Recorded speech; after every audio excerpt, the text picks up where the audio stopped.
మీ అందరికీ శుభం జరగాలని కోరుకుంటూ రాఖీ పూర్ణిమ శుభాకాంక్షలతో మరో కొత్త వీడియోతో మీ ముందుకు వచ్చేసిందండి మన ఛానల్. ఈరోజు మనం ఈ వీడియోలో 2023వ సంవత్సరంలో రాఖీ పర్వదినం ఎప్పుడు వస్తుంది, పౌర్ణమి తిథి ఎప్పటి నుంచి ఎప్పటి వరకు ఉంటుంది, అసలు ఏ రోజు మనము జరుపుకోవాలి, రాఖీ కట్టుకోవాల్సిన శుభ సమయాలు, అసలు మన పురాణాలలో ఈ పండుగకు ఉన్న విశిష్టత ఏమిటి, ఇవన్నీ ఈ వీడియోలో చూద్దాం ఫ్రెండ్స్. రాఖీ ఇంట్లో మనం ఈజీగా ఎలా తయారు చేసుకోవాలనేది చూస్తూ ఉండండి ఫ్రెండ్స్. అసలు మనకి శ్రావణ మాసం అంటేనే ప్రతిరోజు పండుగే. అటువంటి శ్రావణ మాసంలో వచ్చే ఒక ముఖ్యమైన పండుగే రాఖీ పూర్ణిమ. దీనినే మనము రాఖీ పూర్ణిమ అని, రక్షాబంధన అని, జంధ్యాల పూర్ణిమ అని, రాఖీ పండుగ అని పిలుస్తూ ఉంటాము. సోదర సోదరీమణులు అంటే అన్నా చెల్లెళ్ళు, అక్క తమ్ముళ్ళు ఇలా ప్రేమానురాగాలను పంచుకునే గొప్ప పర్వదినమే రాఖీ పౌర్ణమి. అక్క చెల్లెళ్ళు తమ అన్నా తమ్ముళ్ళు గొప్ప స్థానానికి ఎదగాలని చెప్పి వాళ్ళు ఎల్లప్పుడూ కూడా తమకు రక్షణగా ఉండాలని కోరుకుంటూ వారికి రాఖీ కడతారు ఈరోజు. అప్పుడు వాళ్ళు అన్నా తమ్ముళ్ళు వారికి ఎప్పటికీ కూడా రక్షణగా ఉంటామని ఆశీర్వదించి వారికి కానుకలు బహుమతులు ఇస్తారు. సొంత రక్తం పంచుకొని పుట్టిన సోదర సోదరీమణుల మధ్య జరుపుకోవాలని అనేది ఏమీ లేదు. ఏ బంధుత్వం ఉన్నా లేకపోయినా సోదరుడు సోదరి అన్న భావన ఉన్న ప్రతి ఒక్కరూ కూడా ఈ రక్షాబంధనాన్ని కట్టి వారి క్షేమాన్ని కోరుకోవచ్చు. ఆత్మీయుల మధ్య అనుబంధాలకు, ఐకమత్యానికి, పరస్పర సహకారానికి ఈ రక్షాబంధనం నిలుస్తుంది. అయితే నేటి సమాజంలో మానవతా విలువలు లేకుండా పోతున్నాయి. అంటే ఇలాంటి రోజుల్లో ఈ రాఖీ పౌర్ణమి వంటి పండుగలు జరుపుకోవడం ఎంతైనా ముఖ్యము.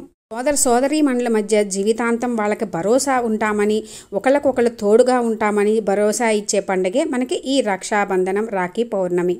మనకి శ్రీ శోభకృతనామ సంవత్సరం 2023వ సంవత్సరం దక్షిణాయనం వర్ష ఋతువు నిజ శ్రావణ మాసంలో శుక్లపక్షంలో పౌర్ణమి తిథి రోజు ఏ రోజు వస్తుంది అంటే మనకి ఈ రాఖీ పౌర్ణమి 31వ తేదీ గురువారం రోజు జరుపుకుంటాము. మనకి పౌర్ణమి తిథి ఎప్పుడు ప్రారంభమవుతుంది అంటే బుధవారం ఆగస్టు 30 బుధవారం ఉదయం 10:33 నుండి ప్రారంభమై 31 గురువారం ఉదయం 8:03 వరకు పౌర్ణమి తిథి ఉంటుంది. సాధారణంగా మనము క్యాలెండర్ ప్రకారం కానీ మనకి పంచాంగం ప్రకారం కానీ ఉదయం సూర్యోదయ సమయంలో తిథి ఎప్పుడు ఉంటుందో ఆ రోజే జరుపుకుంటాము. కాబట్టి 31వ తేదీ గురువారం రోజు రాఖీ పర్వదినాన్ని జరుపుకుంటాము. మధ్య ప్రతి పండగ కూడా తగులు మిగులు అని చెప్పి 2 రోజులు జరుపుకుంటారు. ముఖ్యంగా రాఖీ పర్వదినం అయితే ఎప్పుడూ కూడా ఇలాగే 2 రోజులు వస్తూ ఉంటుంది ఫ్రెండ్స్. 31వ తేదీ మనకి రాఖీ పౌర్ణమి రోజు రాఖీ కట్టుకోవలసిన శుభ సమయము ఆగస్టు 31 గురువారం ఉదయం 6:14 నుండి 8:02 లోపల మంచిదండి. 8:03 లోపలే పౌర్ణమి గడియలు ఉన్నాయి కాబట్టి ఆ టైంలో కుదరదు, ఇంత ఉదయమే కుదరదు అనుకున్న వాళ్ళు ముందు రోజే 30వ తేదీ బుధవారం రోజు పౌర్ణమి ఉన్నప్పుడు, అంటే ఆ రోజు రోజంతా ఉందండి, ఉదయం పూట 10:33 నుంచి రోజు మొత్తం కూడా ఉన్నది. ఈరోజు మనకి 30వ తేదీ బుధవారం రోజు రాఖీ కట్టుకోవడానికి శుభ సమయము ఉదయం 10:33 నుండి 11:35 మధ్యలో కట్టుకోవచ్చండి. లేదు ఆ టైంలో కుదరని వాళ్ళు మధ్యాహ్నం 12:20 నుండి 1:49 మధ్యలో అమృత గడియలు ఉన్నాయి, అప్పుడు కూడా కట్టుకోవచ్చు. ఆఫీసులకు వెళ్ళే వాళ్ళు కానీ కుదరని వాళ్ళు ఉంటారు కదండి కలవడం, అలాంటి వాళ్ళు సాయంత్రం పూట కలిసి కట్టుకుంటారు. అలాంటి వాళ్ళు సాయంత్రము మనకి 4:10 నుండి 4:35 లోపల అమృత గడియలు అప్పుడు కట్టుకోవచ్చు. లేదు అనుకుంటే సాయంత్రం మనకి మధ్యాహ్నం 2 తర్వాత నుంచి కూడా మంచిదేనండి. ఈ టయాలలో మనకి రాఖీ కట్టుకుంటే ఏమిటి అంటే కొంచెం ఆ టైంలో కట్టుకుంటే బలంగా ఉంటుంది బంధము అని చెబుతారు. చక్కగా మనకి ఈ రాఖీ పూర్ణిమ రోజు చక్కగా మనము పొద్దునే తలస్నానం చేసి పెద్దవాళ్ళైనా చిన్నవాళ్ళైనా అక్కలు సోదర సోదరీమణులు వాళ్ళు చక్కగా నుదుటిన మగవాళ్ళకి బొట్టు పెట్టి రాఖీ చేతులకు కట్టి వాళ్ళ దగ్గర పెద్దవాళ్ళ దగ్గర చిన్నవాళ్ళు పెద్దవాళ్ళ దగ్గర ఆశీర్వాదం తీసుకుంటారు. తీసుకొని ఎల్లప్పటికీ వాళ్ళు ఇద్దరూ కూడా ఒకరికి ఒకరు రక్షగా ఉంటాము అనుకొని మగవారు ఆడవాళ్ళకి బహుమతులు ఇస్తారు. పురాణాలలో ఈ రాఖీ పౌర్ణమి గొప్పతనాన్ని తెలియపరిచే కొన్ని కథలు ఉన్నాయి ఫ్రెండ్స్.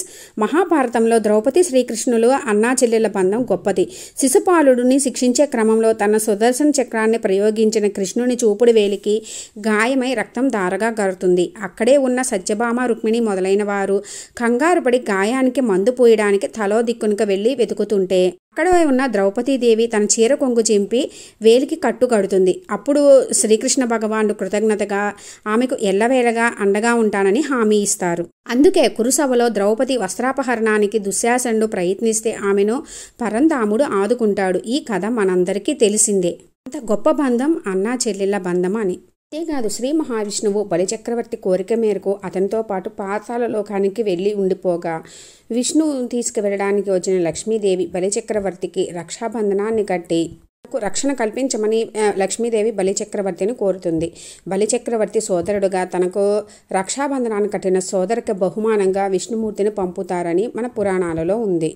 లక్ష్మీదేవి తన భర్తను వైకుంఠానికి తీసుకుని వెళ్తుందని, అంత శక్తివంతమైన బంధనం కాబట్టే రక్షాబంధనానికి ఇంతటి చరిత్ర ఉంది. గ్రీకు రాజైన అలెగ్జాండర్ ఇంకా మరియు తక్షశిలా రాజైన పురుషోత్తముడికి భారీగా యుద్ధం జరుగుతుంది. మన భారతదేశం మీదకి దండేసి వస్తాడు గ్రీకు రాజు అలెగ్జాండర్. పురుషోత్తముడే పరాక్రమాల గురించి తెలుసుకున్న అలెగ్జాండర్ భార్య రొక్సానా ఆయనను అన్నలా భావించి రాఖీ కడుతుంది. ఆ యుద్ధంలో తన భర్త అలెగ్జాండర్ ఓడిపోతే చంపవద్దని చెప్పి ఆ సోదరునిగా పురుషోత్తముని అడుగుతుంది. ఇద్దరికి మధ్య భీకరమైన యుద్ధం జరుగుతున్నప్పుడు అలెగ్జాండర్ను చంపే అవకాశం వచ్చినా కూడా తన చేతికున్న రాఖీ చూసి పురుషోత్తముడు విరమించుకున్నాడట. అతి ముఖ్యమైన కథ కూడా ఉందండి. పూర్వం దేవతలకు రాక్షసులకు మధ్య సుదీర్ఘంగా పుష్కర కాలం పాటు యుద్ధం సాగుతుంది. యుద్ధంలో ఓడిపోయిన దేవతల రాజు దేవేంద్రుడు తన పరివారం అంతటినీ కూడా కూడగట్టుకొని అమరావతిలో తరలిదాచుకున్నాడని భర్త నిస్సహాయితం చూసిన ఇంద్రాణి తరుణోపాయం ఆలోచించి రాక్షసరాజు అమరావతిని దిగ్బంధనం చేస్తున్నాడని తెలుసుకుంటుంది. భర్త దేవేంద్రుడికి యుద్ధం చేయాలనే ఉత్సాహాన్ని కల్పించి ముందుకు పంపుతుంది. అయితే సరిగ్గా అదే రోజు శ్రావణ పౌర్ణమి కావడంతో పార్వతీ పరమేశ్వర్లను నారాయణులను అత్యంత భక్తితో పూజించి రక్షను దేవేంద్రుడి చేతికి కడుతుంది. ఇక దేవతలందరూ కూడా గమనించి తాము పూజించిన రక్షలను తీసుకువచ్చి దేవేంద్రుడి చేతికి కట్టి యుద్ధానికి పంపిస్తారు. అందరితోటి రక్షలను కట్టించుకొని యుద్ధానికి వెళ్ళిన దేవేంద్రుడు యుద్ధంలో గెలిచి తిరిగి త్రిలోకాధిపత్యాన్ని సంపాదిస్తాడు. ఈ విధంగా ప్రారంభమైంది రక్షాబంధనం అని ఇంద్రాణి ప్రారంభించిన ఈ రక్షాబంధనం అప్పటి నుండి కూడా రాఖీ పండుగగా ప్రతి ఒక్కరూ జరుపుకునే పండుగగా మారిందని మన పురాణాలలో ఉంది. పేరులోనే ఉన్నది. రక్ష అంటే రక్షించడము, బంధము అంటే అన్నదమ్ములకి బంధంగా మనము కట్టే రక్షణ మనకి ఎప్పటికీ బంధంగా ఉంటుందని, రక్షించబడుతుంది అని తెలిసింది కదా ఫ్రెండ్స్. అంత విశేషమైన రక్షాబంధనము అంటే రాఖీ పూర్ణిమ గురించి ఈ తరంలో ఈ బంధాలు అన్నీ కూడా సమసిపోతున్నాయని, తగ్గిపోతున్నాయి. తప్పకుండా సోదరి మనుల మధ్య ఆప్యాయతను పెంచే ఈ రాఖీ పౌర్ణమి రోజు ప్రతి ఒక్క సోదరీమణులు ఈ రాఖీ పౌర్ణమి రోజు రక్షాబంధనము కట్టుకొని ఎల్లప్పుడూ వాళ్ళు ప్రేమానురాగాలను నిలుపుకోవాలని కోరుకుంటున్నాను ఫ్రెండ్స్. Thanks for watching.